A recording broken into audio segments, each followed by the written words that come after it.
Hi, everyone. Welcome. This is your Cyber Path. It's the podcast that helps you get your dream cybersecurity job. I'm Kip Boyle. I'm here with Wes Schreiner, and we are experienced hiring managers of cybersecurity professionals. And we want to hear from you. Give us some feedback on the show. Maybe you just want to say you like something or you didn't like it. Maybe you've got a question you'd like us to answer on a future episode. Whatever it is, visit the show page at anchor.fm/, your cyber path. And when you get there, there's a message button. Just click on it and start talking to us. So, on today's show, what we want to do is help you construct a great job history section for your resume. So, we're going to share some things with you like what goes in there, how much detail should you include, and how do hiring managers actually evaluate that section? Kip, I'm looking forward to this week. It's going to be a good topic. I think we're going to get a lot done. Definitely. But now I'm nervous about talking to you about my job performance. Aren't we all? Aren't we all? That's a hard conversation, right? It's really hard to walk in and say, I am really good at these things and beat my chest and tell you greatness. We're not trained to do that. And that's not what we're going to be asking you to do today either. Good. I do need to tell you that this has been a fun week on the farm. The perch for the peacocks broke. They've been flying, they're heavy, and they broke the wood for the perch for the peacocks. So the boy has decided he needs to replace that perch. Okay, which boy? What are we talking? Who's the This is boy? the teenager, right? The teenage boy. Okay. So he gets out the chainsaw and he is off to go cut down a tree, maybe a 3-inch maple, 3-inch alder, something like that. And clean it and then throw it in there as a perch for the peacocks, maybe 20 feet long or so. All right. The chainsaw is away getting sharpened right now. Uh-oh. He, Missing a key tool here. yeah, it is, right? Because how are you going to cut this down? He grabbed the lawnmower, put the trailer on the back, grabbed two different axes, one two-sided, two-headed axe, and a little bit smaller one, and the machete, and said he's going to solve this problem the old-fashioned way, By right? going to his elders and whining? Isn't No, that the old-fashioned way? no, he drove the little tractor over with the trailer. He Uh-huh. used an axe to cut down the tree, clean the Wow. wood with the machete, throw it on the back of the trailer, and he's hung it in the peacock arena aviary as a perch. And I didn't have to be involved. And I'm Wow. telling you that because that's a really cool thing from a management perspective. When your people can solve problems even when the chainsaw is not available, that's a Right. cool thing. Because it's not about the chainsaw, is it? It's about No, a perch for the peacocks. it's bird time. We got to take care of the birds. Well, and I think you're right. It is a management issue. These are the kinds of people we want on our teams, and it's our job to find those people. And resumes, as we've been talking about now for the last several episodes, resumes are an important tool that we can use. It's our chainsaw, so to speak, to find the people that will behave this way when we invite them to join our team. So each section of the resume tells me something about how you communicate with a different audience, right? Hmm. The summary section tells me how you're going to talk with my boss. What I want you to show me is you can be brief, be brilliant, and be gone. I love that. I just love that. I am now looking for times to use that, even with my children. I don't think they're going to understand, but The skills section, and that's the next section in your resume, tells me how you're going to talk with your peers. And I want you to show me in there how you can organize your skills and how you can present them in a way that lays it out, both saying what you can do, operational skills, without being aspirational, pretending to do something you don't know how to do, because you will be asked about right. Now, listeners, if you missed the previous episodes it. where we talked about the summary section and the skills section, go back and listen to it because these are important things you're communicating to your future boss. So, and that's a big deal because future boss means that someday I'm going to be a past boss, right? Yeah. So, this section that we're going to talk about today is your job history. It tells me, how are you going to talk about me someday? Right? What did you do Right. while you were with me, and what was the environment and the experience? So it's Yeah. really important to me that you speak well of your previous experiences because I understand I'm going to be one of them someday. Yeah, and that actually goes back to I think it was 2 episodes ago, we talked about personal reputation. We talked about as a candidate, what are people going to say about you, and what you put in the job history, you're actually going to be telling us, like revealing to us your personal reputation before we ever do the first reference check. Hmm. And so, if I were to start off, we'll start off with the fundamentals, right? The All right. very simple space. I want you to start with a verb. Okay, so this is how you're actually going to write the job history section. This is our recommendation to you listeners. This is Ah, how we yes. think you should do it. Now, you know, these are the rules as we see them, but here's the thing about rules. If you understand the rules really, really well, then you can probably break the rules from time to Anytime you time want. and do fine. But if you don't even know what the rules are, then you can't be the kind of master that sort of mix it up as they go along. So let's go ahead and step through it. So okay, Wes, how, Understand this is how do you also do a it? style issue, right? So I'm offering you Wes's style, right? Kip's style. Right. Um, and it could be that and I'm in Seattle, right? It could be that the people in Maryland have different expectations for a resume. Yep. I can't speak to that. Right. I'm a fifth generation Washingtonian, so I can't speak to things on the other side of the And country and well. the fact that you said it Washingtonian tells me something about your family's reputation. So with that, let's caveat with this is the Seattle culture that I'm offering here, but Yeah. I'd really like to see I'd like to see it start with a verb. I'd like that verb to be past tense if it's a previous job, and Hmm. present tense if it's a current job. Okay, that seems very basic. What else? Uh, I want you in the first 5 words to tell me what the subject is, and we'll give you an example of this in just a minute. But All right. um, The uh, subject of your of the bullet, thing that you did. the thing, right? So as simple as a past tense verb. How do we do that? I fed the cat, right? Hmm. If fed the cat was that's 3 words, and you just gave me a past tense verb and a subject, right? And Fed if you cat. and then the third part of that bullet is really important. It's something you delivered, something you measured, something I can hold on to that says you did more than fed the cat, right? Mm. I fed the cat 5 ounces of milk. Now, that is a very specific past tense action to a thing with a measure. Hmm. Yeah, and an even better measure would be, I fed the cat 5 ounces of milk, and it doubled in weight in, you know, a Thank month you. or whatever. Baby kitty. Baby kitty Yep. grows. Yep. Yes. And started catching mice and taking them away. And that was awesome. And doing all its farm demanded jobs. Good job, kitty. All right. So let's see some examples of what a Yeah. good past tense verb, noun, and measurement might be, right? Great. Yep. Uh, Let's do it. deployed network access control to 80% of company endpoints. Is that it? I did a thing to a thing, And and okay. this All right. many, right? Okay, yeah, okay, cool. So deployed network access control. So deployed is the verb, network access control is the subject. 80% of company endpoints, that's what I was able to actually deliver. And it'd Wonderful. be a great conversation in the interview for how did you pick those 80%? What happened to the other 20%? Right. Why Why did you wasn't it decide to 100? do them, not do them, right? Yeah, which network access control product did you guys actually What a deploy? great conversation. Yeah. Yeah, and then you could even say something like, and after we selected that product, we got a couple of surprises, and here's how we worked around those. That's right. Leave me some candy there we can talk about in the interview. All right? Great. What's another Another one. example? Architected CASB implementation for Fortune 500 company, right? Mm. I architected an implementation of CASB, but Hmm. notice I didn't say architected an implementation of CASB. I said architected CASB implementation. I want to keep it as efficient as possible to go from what I did Hmm. on what thing and then go to measure it for Fortune 500 company, right? Yeah. Now that's really interesting because it says something about scale, right? It does. It does.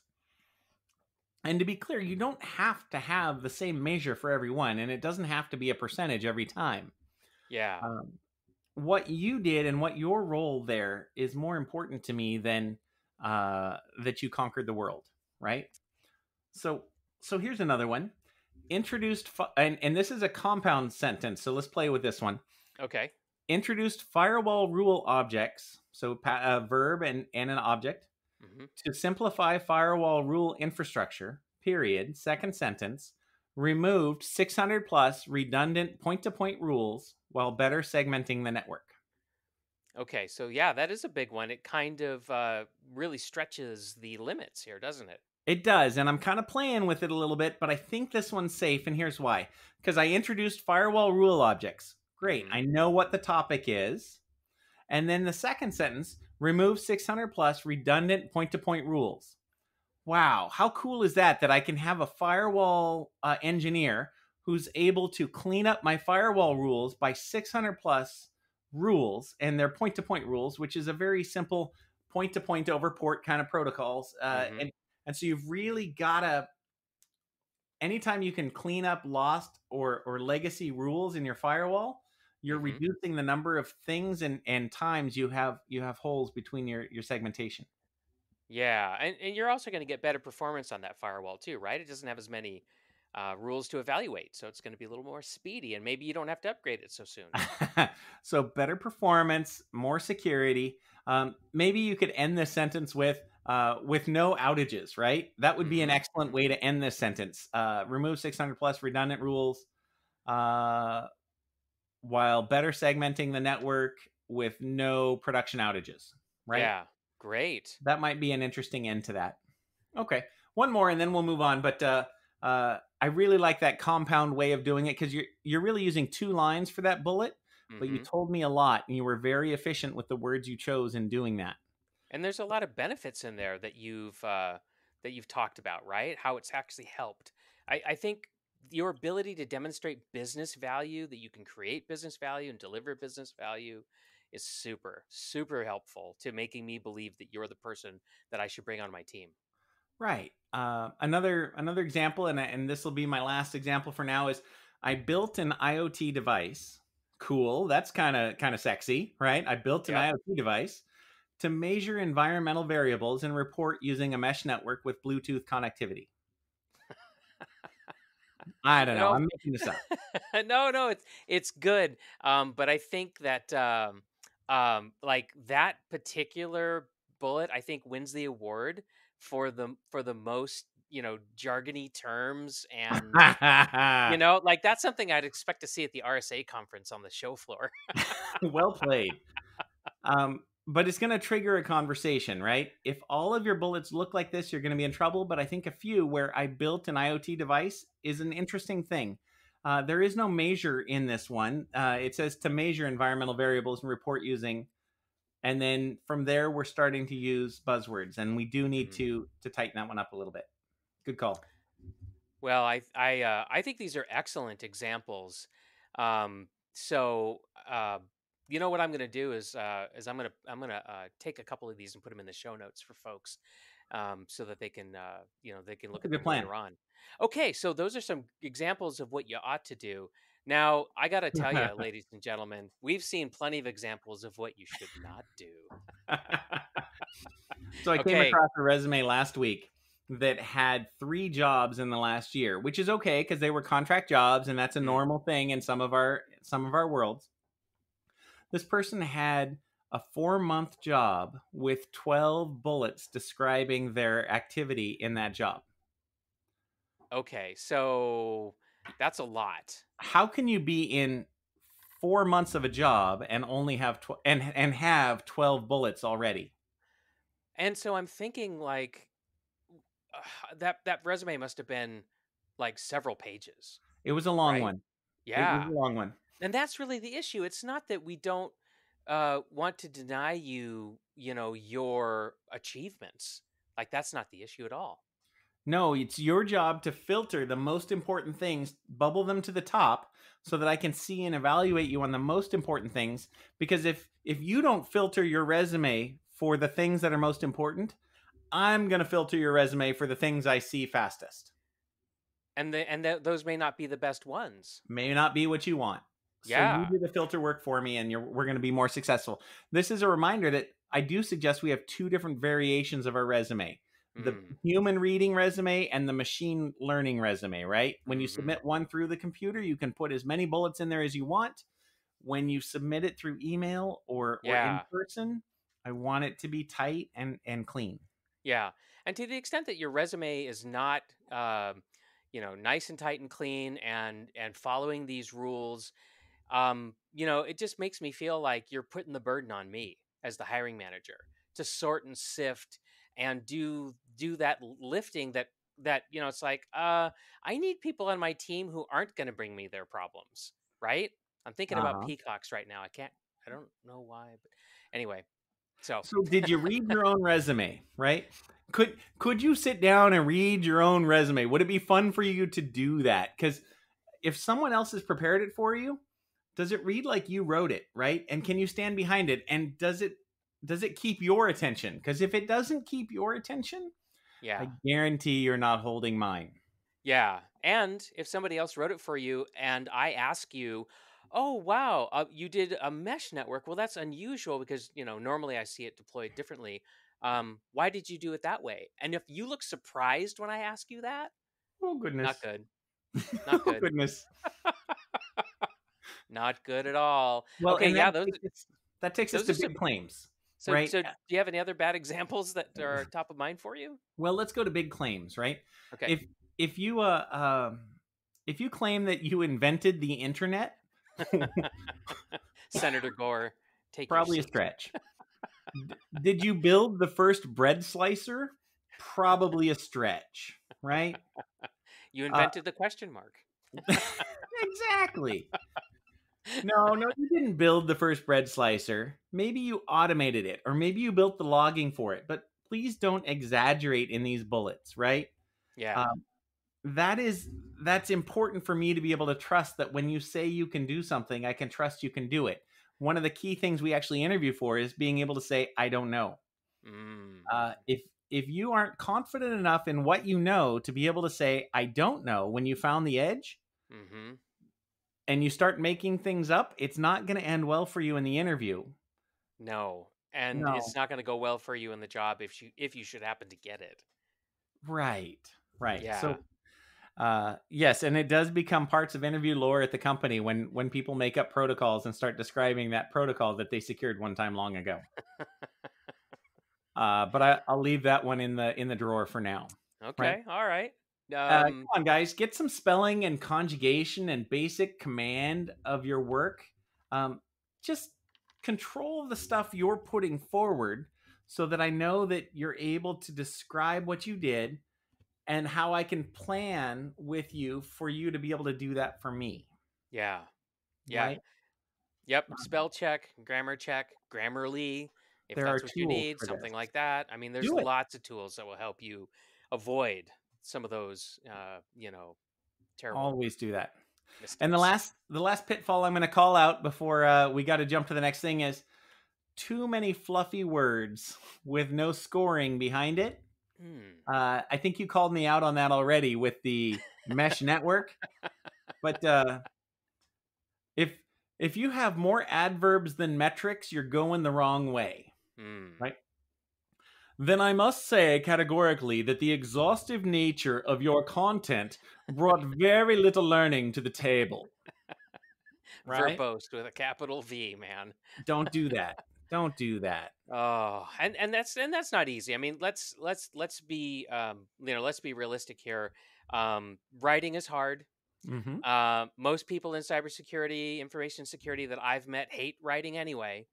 So the deck is kind of stacked against a lot of folks here. So we get it, but that doesn't change the fact that these are the things that we're looking for.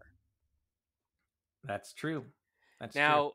Now, okay, so another really bad idea in the job history section is to serve up a dense wall of text written in the narrative. looking like you used the voice to text function on your computer, but never bothered to go back and clean it up. Not helping you. Yeah. No, not at all. I'm not going to read it. I'm not going to read it. I'm just going to go, ugh, and I'm going to go to the next one. I am sure Um, you're a fascinating individual. yeah, and I am going to clear you for takeoff to fascinate somebody else. There you Sorry. go. Um, another thing I've seen people do in the job history section, which is a little misguided, I think, which is they maybe they've got some hobby that they really enjoy, and they've gotten some experiences, and they're kind of peripheral or maybe not, and those end up on the resume, and I just kind of giant question mark over my head. I just don't get it. Well, if you're Um, a new graduate and they have limited work experience, but they had a couple of classes with interesting related course material, do you think that's a situation where maybe I can integrate the two?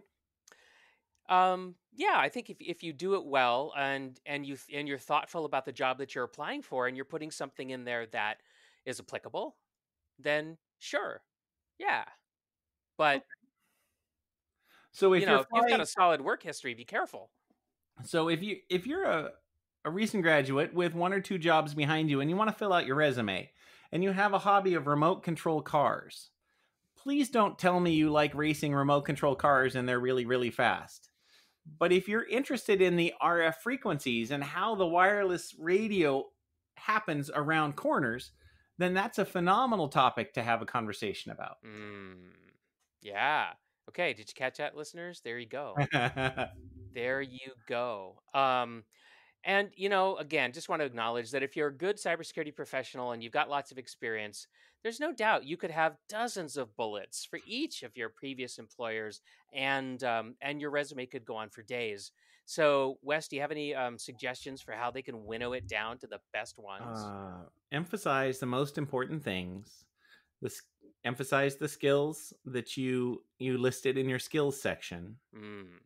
So, show Your your skills in action. you do. Your most recent two jobs can have 5 or 6 bullets each, right? Especially if you've Okay. been there a couple of years. They can have 5 or 6 bullets for your most recent two jobs. Hmm. After that, I don't think so. I think you get about 3 bullets per job, and Okay. and you get maybe one more bullet for each additional year you work there. But I'd really like to keep this limited because you've got to get this resume under 2 pages, and Right. and between your summary and your skills, and now you're starting to put your education and then your job history. 5 or 6 Hmm. bullets for the first two, and 3 bullets for each additional is probably about all you can spend. I can attest this is a difficult thing to do, but I think these rules of thumb are really helpful. So appreciate that. So one other thing that we want to also bring up is as a hiring manager is invited you into the interview, they're looking at your job history section, and you may very well be asked, "Why did you leave your last job?" Oh goodness, that can be a rough one. That is one of the hard questions, and uh, there's a lot of soul searching going into that answer for a lot of folks when that question is asked. Yeah, especially if there's an awkward reason. I think the most important thing is never throw stones, right? Never throw rocks at your previous employers. Hmm. Um, what would be some good reasons to leave a previous job? What might be good reasons, right? A life move, right? I got married. I had to. What did you? Sick parents? Maybe I had to move Yeah, across yeah, to take care of yeah. sick I was parents. living on the East Coast. My parents got sick. I wanted to be closer to Mm-hmm. them. Expecting our first child and want to move closer to Mm-hmm. to relatives to get better support. So those are Spouse, excellent. spouse's career, right? Um, Yeah. present my spouse got a really great opportunity, and I wanted to support my spouse, and so I'm moving with my spouse, and I got to change jobs.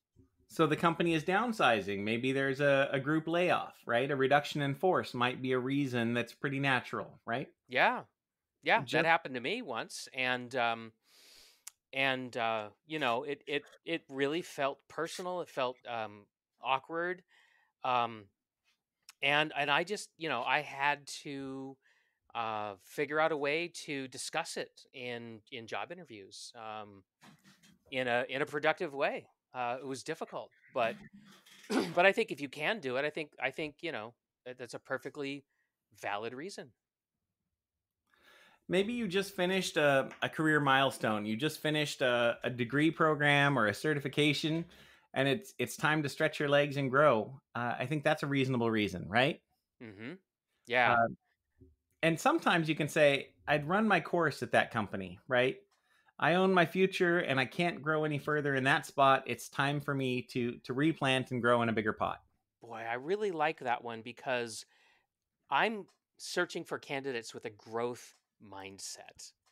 And so, I'm looking for indicators. I want tells, right? That you want to grow. You want to get smarter, you want to get more skilled, you're interested in new problems, that maybe you like change. And so those are good things. And so yeah, so I like that one. But I Indeed. got to admit that sometimes it's tempting. You're leaving an organization. Maybe you felt like you've been treated badly, and you really want to write one of those "take this job and shove it" emails Don't and do it.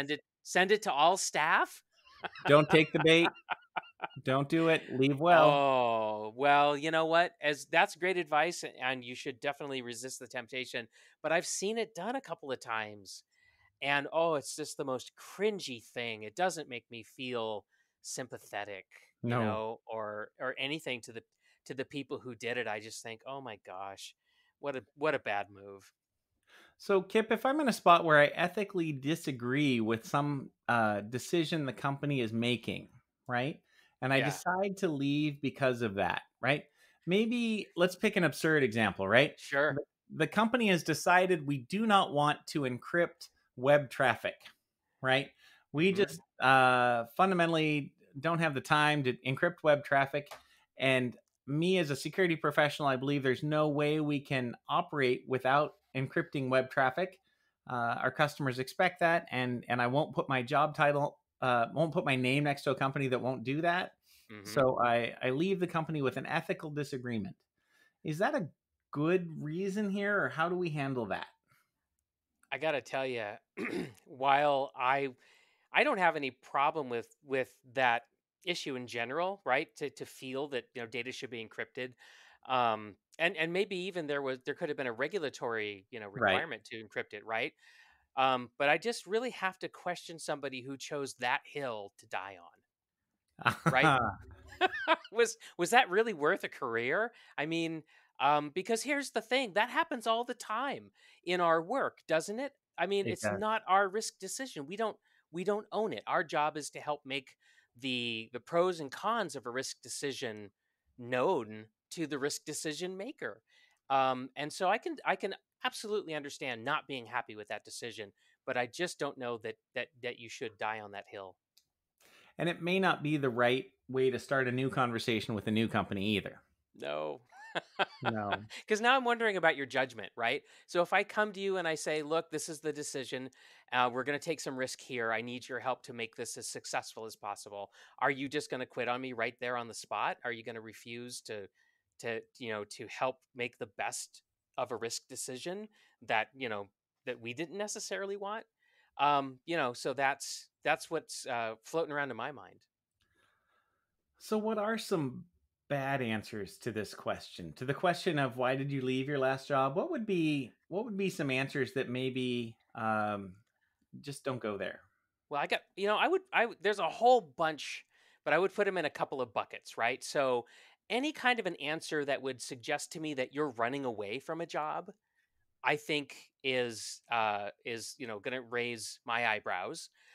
So, for example, my boss singled me out, and I was victimized. Well, if that's true, then did you take advantage of mechanisms to deal Right. with that, right? Because most companies have mechanisms for dealing with that. Um, and or somebody didn't like me, or I didn't like working with somebody. So these are all reasons why you're running away from something, and you're not running towards me. I'm just, the next ship or the next bus out of town. That doesn't make me feel like, you really want to be with us on in our team. So Right. anything that kind of sounds like running away, I think is problematic. And I think the other bucket that kind of raises the flag for me is self-centered reasons. Like um, well, they made this change and I just couldn't live with it. Wait a minute. Wait a minute. They made a change and I couldn't live with it. I couldn't Nope. adapt. Nobody's going to say that in the interview, right? They're not going to say somebody made a change and I couldn't adapt. They're going to say the company made big plans to go north and I didn't really agree with them going north. Uh, they're not going to say it was their fault. They're going to say it was the company's fault. It doesn't You matter. know, I may hear it as, well, you didn't adapt. Yeah. I mean, these things can be said in a number of different ways, but I got to be honest with you. I've heard people say it very bluntly. I did not like X change and I got to get out of here as fast as possible. Will you give me a job? I mean, it Oh, was goodness. almost that that bald-faced. At least they're Um direct. yeah, yeah, points for directness. So, but anyway, so those are the two kind of the big buckets of things that I don't that I don't really want to hear an otherwise great candidate, to go to those Right. places. I really don't want to hear the phrase "not my job." Right? Mm, They had me doing a bunch of stuff that wasn't my job. Um, I can't tell you exactly what your job's going to be here either. I right? need We a need some team player. flexibility. Right. Every job's going to have 15% of sweeping the floor at the end of the day. Right. Well, and you know what? With the COVID-19 pandemic, I mean, oh my gosh, most people had to start doing something a little bit different We all did. because we had to cope. Right? We all did. So, so that's what we need flexibility. We need people who are going to, um, adapt. Yep. So some neutral reasons that could go either way. Right. I was bored. I wasn't challenged enough. There was a big change coming, and I wasn't sure if I was ready for it, or I wasn't sure if there was a chair for me after the big change. Right? If Mm, there's a merger and acquisition, if there's potential layoffs someday, that can boomerang on you, right? Because the yep. new company may know of a scary change coming for them, and uh, And they already know that that's not something that you're probably going to do well at weathering. right. So you might get a pass to go and look for another job. Yeah, I mean, never So even get hired, right? So, that's what a tragedy. But they're neutral, right? So I mean, maybe they'll fall well and maybe they won't. right. Maybe not take the risk, right? Let's just look at real good healthy reasons for why we might leave a job before we leave it. And then Mhm. let's talk about that when we get to the next opportunity with transparency that says I was growing and I needed to grow in this direction and I gave it thought and this is how we moved. Yeah, that's good because that I think that reflects sound decision making. So, I think that's a good light to have on yourself. So, all right. Well, I hope that this was helpful. Do you have any last thing to say, Wes, before we call it a call it an episode? I think the key word is leave well, right? No matter Mhm. where you go, you got to leave well. And when you write about it well. Filter your own results because I can't read a book right now. And when you filter it for me, then I get to see the most important pieces from your perspective instead of just picking random bullets in a long, long list. Yeah. And I'm just going to add one thing to that, which is if you do get laid off, don't throw your box of business cards down the hall and let everybody watch them flutter to the ground as you storm off with a little black cloud over your head. I actually saw No, somebody do that once. oh goodness. No, there's so many Okay. better ways, right? Because we still have relationships and we still have people we've worked with in the past and we still have people connections that we want to maintain in the future. Yeah. Yeah. I mean, the person you work with today might be your boss tomorrow. You just don't know. You just don't know. Okay. Well, listen, everybody, if you like our podcast, then you should consider signing up for our masterclass. It's called How to Get Your Dream Cybersecurity Job as Told by Hiring Managers like me, like Wes, like others. And listen, back in April, one of our students got his dream cybersecurity job before he even finished all the lessons, and it's an inspiring story. And I invite you to hear about it. You can read about it, and then you can actually listen to Steve get interviewed about it. So just go over to yourcyberpath.com/Steve and check out his story. And we're just so thrilled for him. So until next time, remember, you're just one path away from your dream cybersecurity job.